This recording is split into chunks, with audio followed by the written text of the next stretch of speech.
En este trabajo vamos a tratar de aclarar una situación confusa para muchos ciudadanos. Se trata del puente encarnado.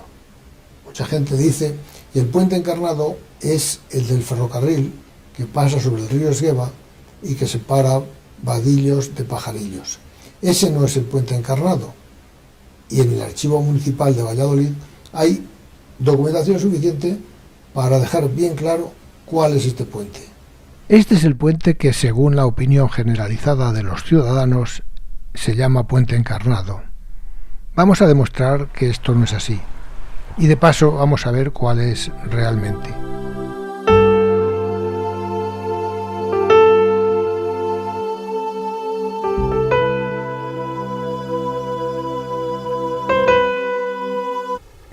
Este insignificante puente esconde, bajo su tablero asfáltico, una historia que los ciudadanos desconocen.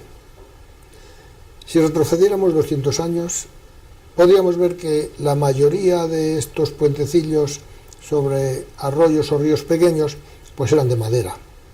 Y claro, con el paso del tiempo se deterioraban. Y esto fue lo que ocurrió con este. Con el paso del tiempo, los carros que pasaban por ellos, esas llantas metálicas, pues lo que hacían era deteriorar. Se van comiendo poco a poco los tablones y al final pues corrían el riesgo de caer al río. Y aquí concretamente el gremio de labradores solicita al excelentísimo ayuntamiento que se repare o se haga uno nuevo con urgencia, porque ya no pueden pasar por él. Claro, en aquella época, que estábamos metidos en guerras constantemente, no había dinero para nada. De hecho, aquí vamos a ver que se libró una batalla. Ojo, una batalla carlista.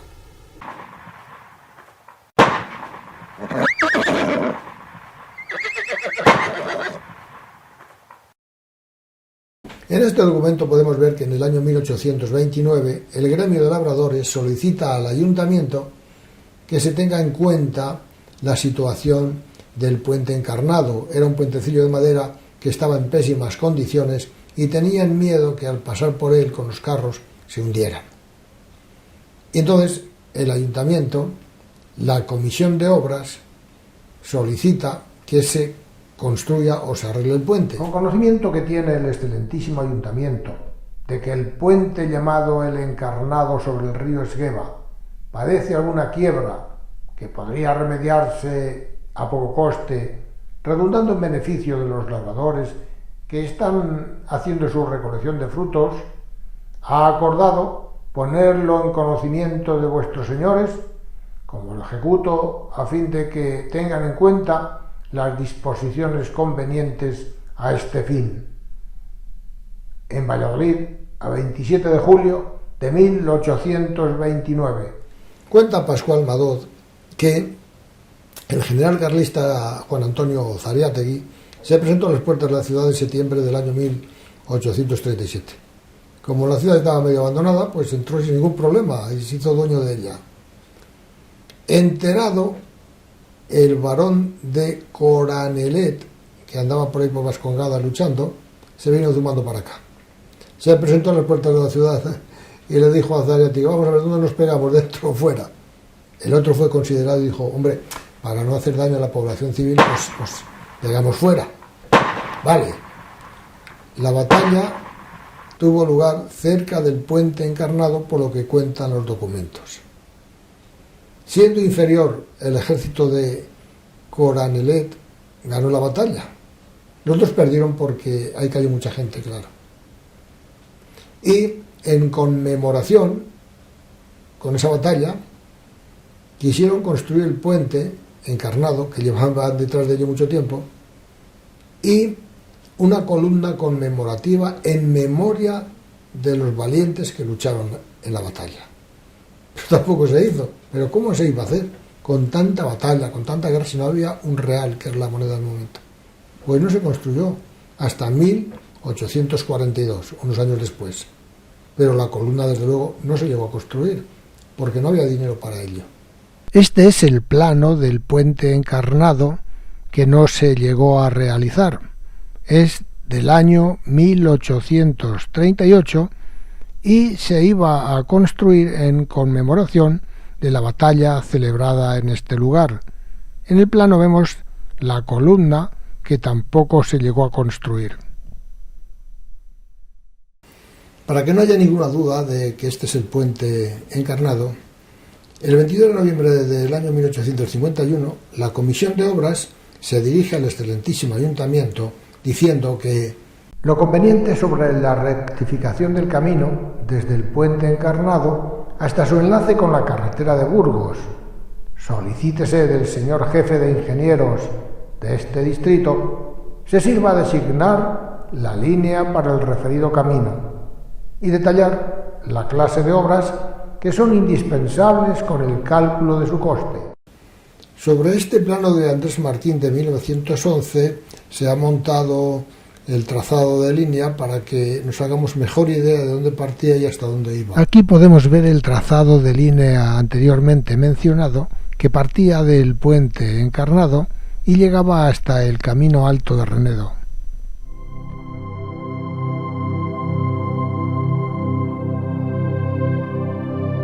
En este otro plano de 1909 podemos ver el trazado completo que venía desde la carretera de Madrid.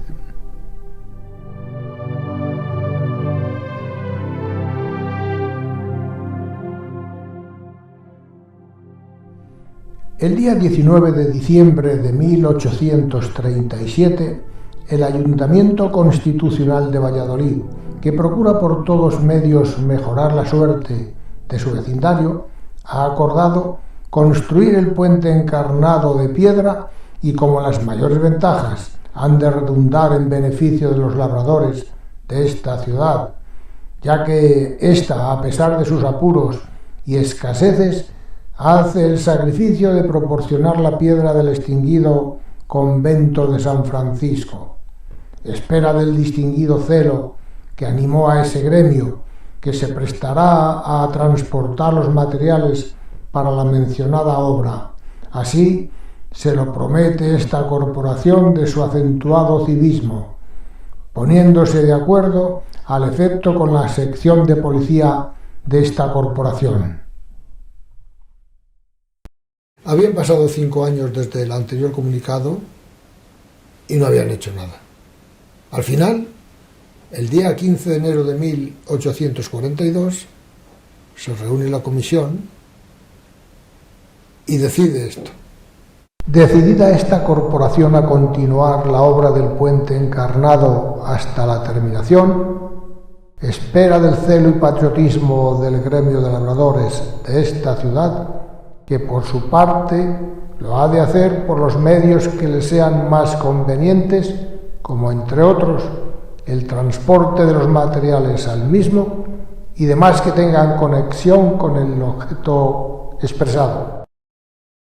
38 días después del comunicado anterior vemos que todavía no se ha hecho nada, porque un escrito de la sección de policía del 23 de febrero dice esto. Reconocido por alguno de los individuos de que componen la sección de policía del peligroso estado en el que se halla el puente titulado Encarnado, situado sobre el río Esgueva en la travesía del camino de Madrid a Burgos, cuyo paso es ya impracticable, se ocupó, desde luego, de acudir a su habilitación pronta e indispensable, no perdiendo nunca de vista la exigencia de que se realice sin levantar mano el proyecto del nuevo puente, cuyas obras presupuestadas 11.548 reales. En el documento anterior vemos que la Comisión de Policía inspecciona el puente y lo encuentra en pésimas condiciones, intransitable realmente. Entonces, el 16 de abril, el señor González, responsable de la obra del puente, comunica que además de la piedra del excedente de la Casa de la Cebada, de aquella que hablamos del convento de San Francisco, pues que no es suficiente piedra, que hay que traer más piedra y que hacen falta 40 carros más. En este ayuntamiento, el señor González, que para según en la obra del puente encarnado, Se necesitarían todavía unos 40 carros de piedra de mampostería, además de la que se había llevado, de la que se hallaba al pie de la casa titulada de la Cebada. Pensando, ¿de dónde sacamos más piedra? Pues claro, una parte del sobrante de la casa de la Cebada, otra parte del convento de San Francisco, y lo que falta, que son 40 carros, ¿de dónde los sacamos?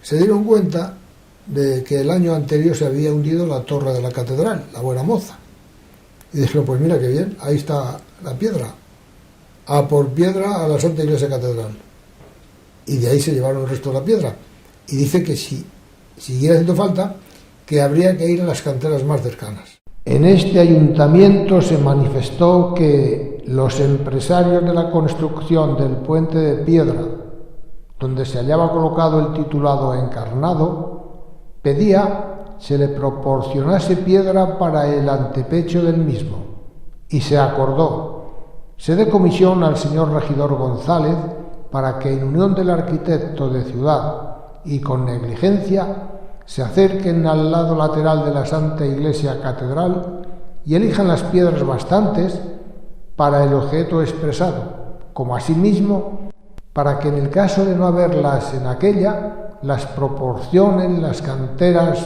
más inmediatas.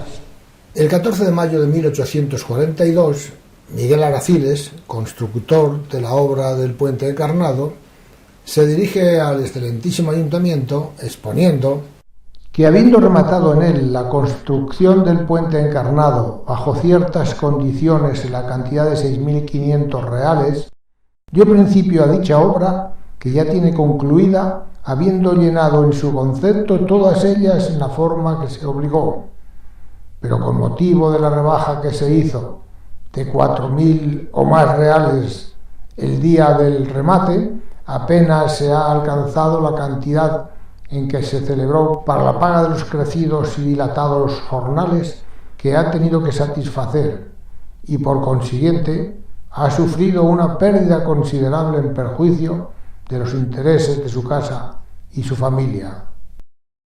A esta súplica del señor Araciles, pidiendo al excelentísimo ayuntamiento que se le abone la última cantidad del contrato, que estaba dividido en 3 partes, pues el arquitecto del ayuntamiento le contesta diciendo que el responsable de la construcción del puente es él hasta que no haya llevado a cabo la última recepción definitiva, y como no han pasado los 6 meses de garantía, que no tiene derecho a reclamar ese dinero.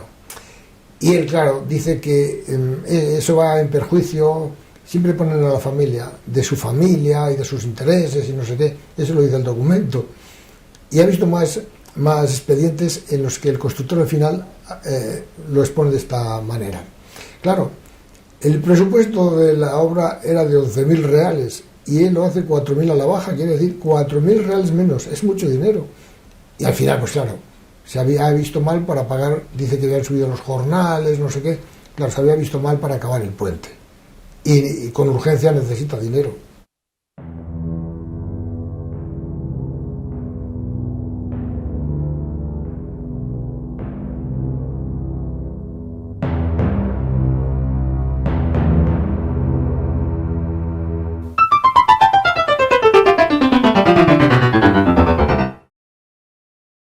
Si la historia que acabamos de contar del puente encarnado ha sido interesante, y realmente lo es porque hemos visto que para construir los pilares han tenido que traer la piedra sobrante de 3 edificios históricos y emblemáticos en Valladolid. Uno fue la Casa de la Cebada, que en sus tiempos tuvo su importancia. El otro, el convento de San Francisco. Y por fin, la piedra de la torre de la catedral, que se había hundido el año anterior. Bueno, pues vemos que la historia es interesante, pero no lo es menos la segunda parte que vamos a contar ahora.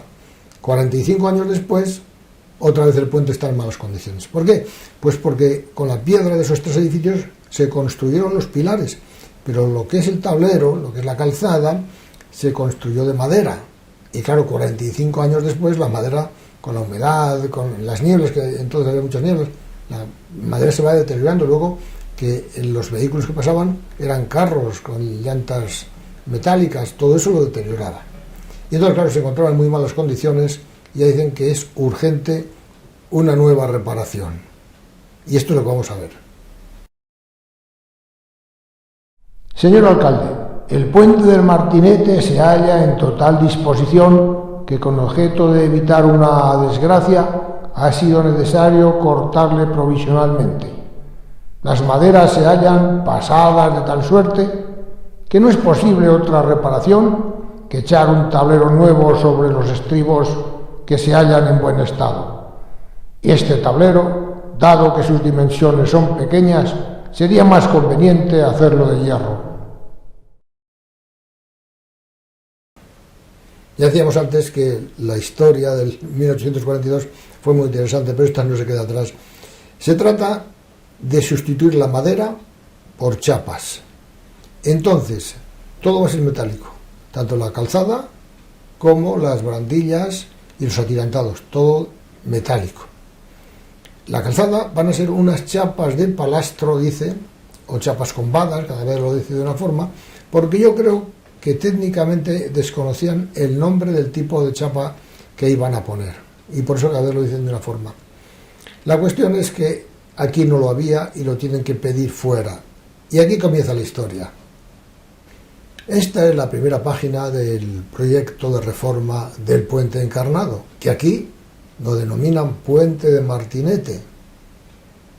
Y yo creo que es porque a esa zona se le conocía con ese nombre.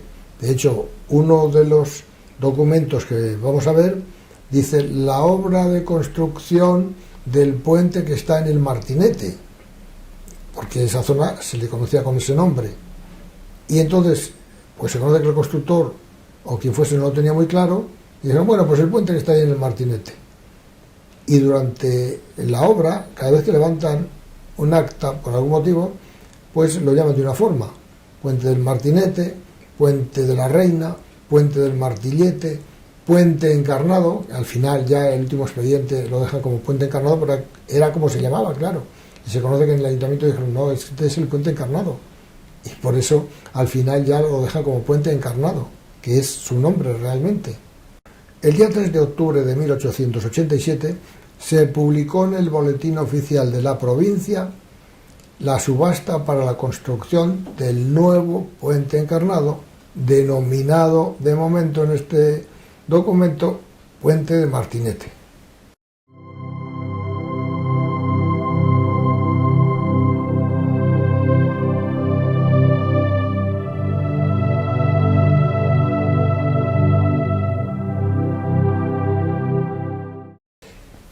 El día 9 de noviembre de 1887, a las 12 de la mañana, se celebró la subasta de la reforma del Puente Encarnado, en este caso denominado de Martinete. Se llevó la subasta Félix Valle y lo hizo 1 céntimo a la baja, 1 céntimo por ciento a la baja, dice el documento. Pobre Félix Valle en la que se ha metido. Si hubiera sabido él en la que se metía, además de no hacer ninguna rebaja, seguro que había salido corriendo del ayuntamiento.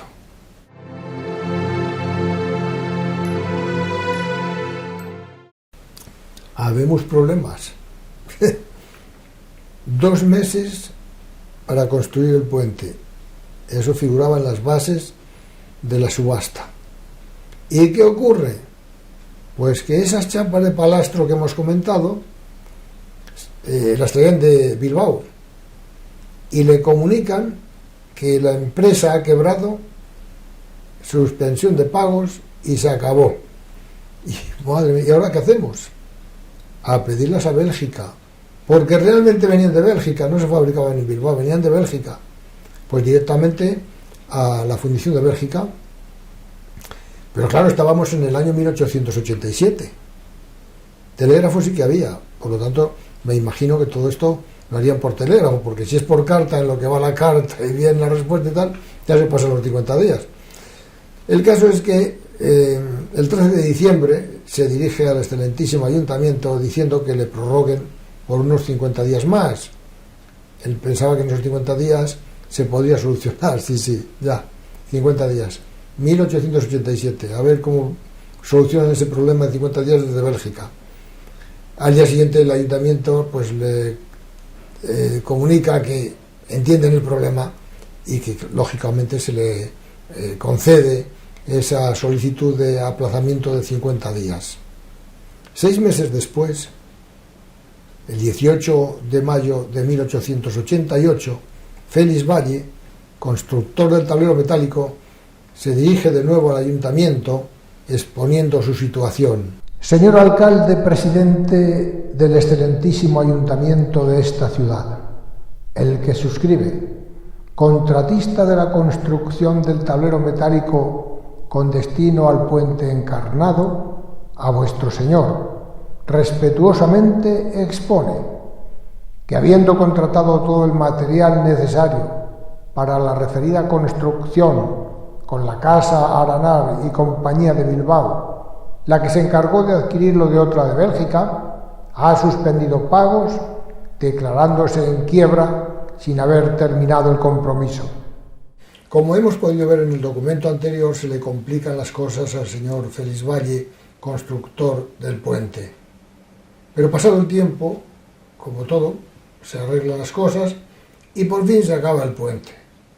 Y el día 7 de agosto, el señor Benedicto, que era el arquitecto municipal en ese momento, pues solicita al señor alcalde que, según los artículos 20 y 21 de la subasta de las obras, se pase la recepción provisional para ver si se puede dar de paso la obra.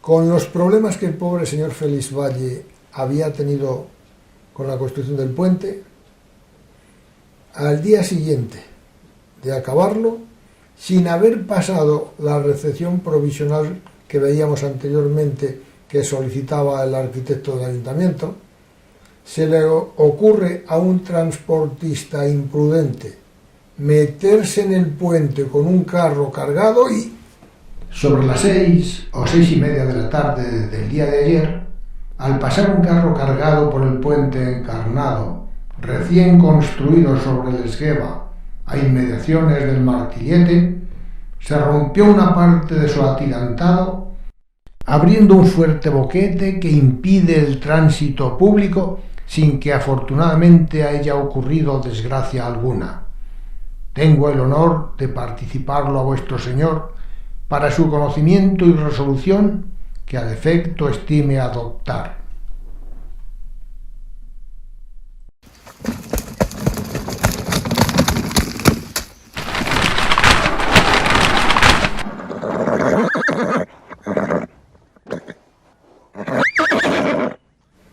Después de todo este lío, pasan a revisar el puente y ven que los materiales empleados, las chapas y todo lo demás, que reúnen las condiciones y requisitos de las bases del concurso, del proyecto. Y entonces no le pueden echar la culpa al constructor. ¿Y quién es el culpable? Porque alguien tiene que pagar las consecuencias. Claro, los responsables del ayuntamiento quieren lavarse las manos. ¿Quién va a ser el culpable? El pobre del carro que acaba de pasar. Y dicen que iba sobrecargado, hombre, y entonces, ¿qué finalidad tenía ese puente? Si precisamente eran los agricultores los que pedían que se arreglara.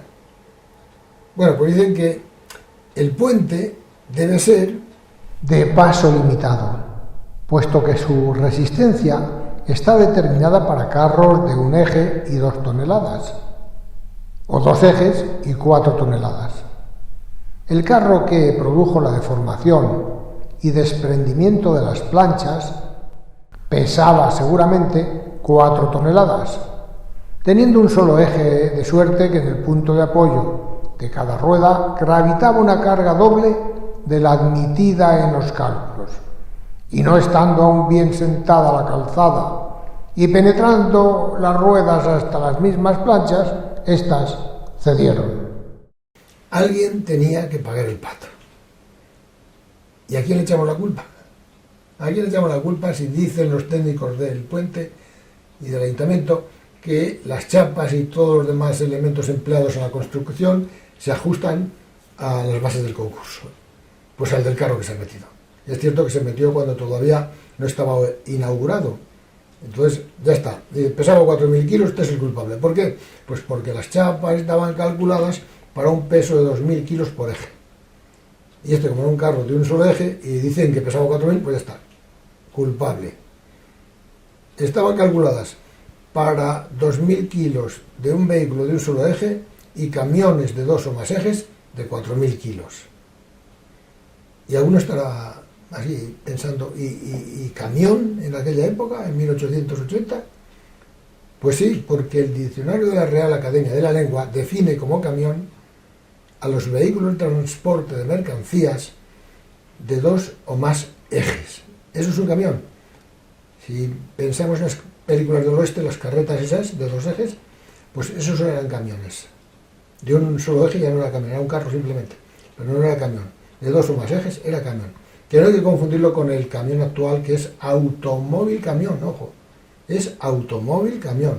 Automóvil turismo, lo que llamamos coche, porque viene del coche de caballos, pero es automóvil.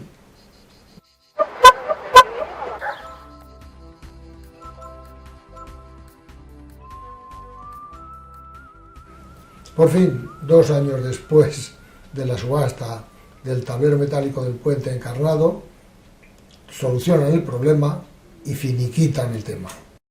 En diciembre de 1902, el puente se encuentra otra vez intransitable. Las chapas ya están en pésimas condiciones.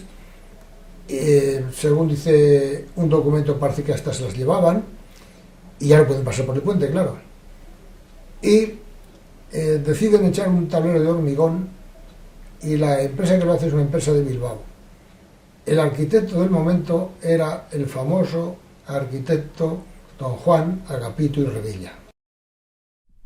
Señor alcalde, diferentes veces, unas por escrito y otras de palabra, he dado aviso del mal estado en que se encontraba el tablero del puente titulado Encarnado sobre el brazo sur del Esgueva.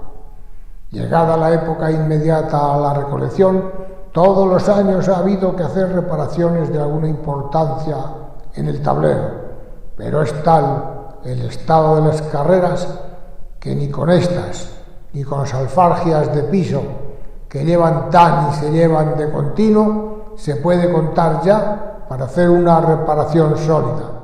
Este es el plano del proyecto de construcción del tablero de hormigón armado, firmado por el prestigioso arquitecto Juan Agapito y Revilla en el año 1902.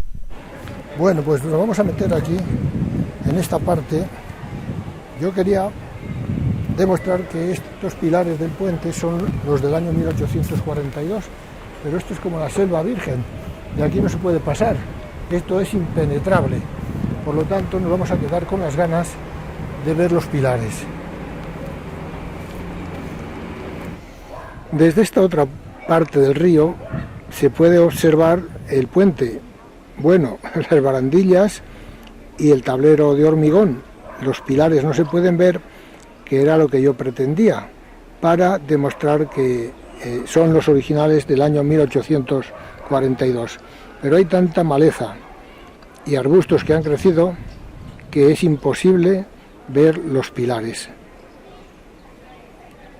Gracias a esta fotografía de hace unos años, antes de que los árboles no dejaran ver el río, se pueden ver los pilares originales de 1842, 4 pilares de sillería más los 2 estribos.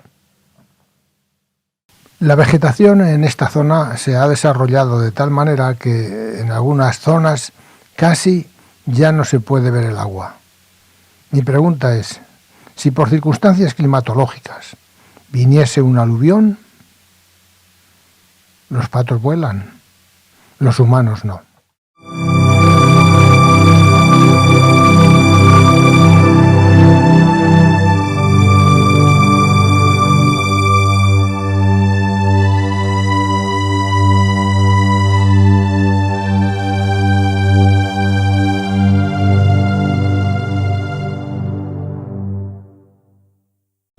Antes de finalizar este trabajo, quiero comentar un drama que ocurrió al lado del puente Encarnado. En el año 1868 se llevó a cabo una gran obra de encauzamiento del ramal sur en el tramo comprendido entre el puente de la Reina y el puente de Vadillos, que había 4.100 metros. Ojo, el puente de la Reina, creo que ha quedado claro que no era este motivo de este trabajo, o sea, el puente Encarnado. El puente de la Reina se encontraba a la entrada del término municipal de Valladolid, viniendo desde Renedo. Anteriormente se llamó Puente del Emperador, y de ahí partían los dos ramales de la Esgueva, ramal sur y ramal norte. Como consecuencia de esta obra, el constructor hizo una casilla para que se guareciera el vigilante de la obra. Una vez acabada la obra, pues se la vendió al vigilante. Así, de esa manera que se hacían las cosas, sin escritura ni nada. Pasados unos años, murieron el matrimonio, la mujer y el marido, o el marido y la mujer, y dejaron 6 huérfanos, la menor de 18 meses. Claro, me imagino que eso era incontrolable, una familia totalmente desestructurada, porque el mayor además dice que tenía que trabajar para mantener a los hermanos, y Fermín, que era el caminero encargado de mantener el tramo de carretera, dice, comprendido entre el Portillo de la Pólvora y el puente Encarnado, o sea, lo que ahora sería calle Gabriel y Galán y puente La Reina, pues observa que han cortado 4 chopos. Y él rápido pensó, pues estos chicos rebeldes que viven solos y la han armado, han cortado 4 chopos.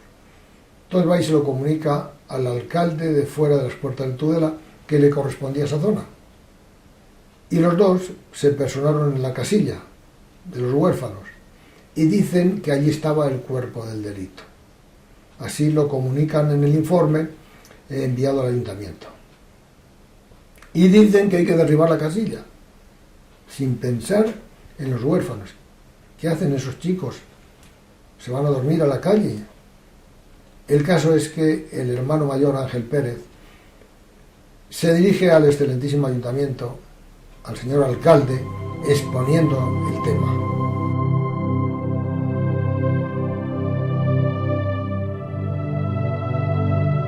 Ángel Pérez, vecino de esta ciudad, domiciliado en la caseta sita al lado del puente Encarnado y márgenes del río Esgueva, huérfano con 6 hermanos, a vuestro señor, con su misión de vida, expone que sus difuntos padres fueron empleados por vuestro señor en dicho puente para la guarda y conservación de la Esgueva y su arbolado en el año 1867, continuando sus servicios por 2 años hasta que se le dio el empleo de la cobranza de rodaje en el expresado puente, a cuyo efecto edificó una caseta de adobe por cuenta del contratista del encauzamiento del río Esgueva, cuya caseta, después de ejecutadas las obras, se la vendió a sus difuntos padres, continuando disfrutando la posesión hasta la fecha.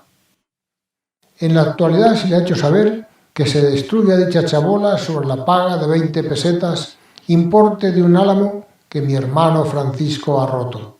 Señor, el recurrente, menor de edad, en unión de sus 5 hermanos que se hallan a su cargo, si se lleva a cumplido y debido efecto la destrucción de la caseta, se les coloca en la desgraciada suerte de tener que ir a implorar la caridad pública cuando arrastradamente por el mundo con su hermanita de edad de 18 meses, la cual, intervino el suplicante, se dedica al trabajo para adquirir la subsistencia para ellos. La cuida una prima cuya circunstancia le impulsa a molestar la superior atención de vuestro Señor. Suplicando, se digna disponer que continúe dicha caseta en su ser y estado, previo abono de un canon o censo anual que tenga bien imponer por el solar y el árbol destruido cuando mejoren de fortuna. Gracias que no desea merecer de su acreditada justificación y bondad, y vivirán rogando que Dios en vida dilatados años para proteger a los desgraciados. Valladolid, marzo 12 de 1894.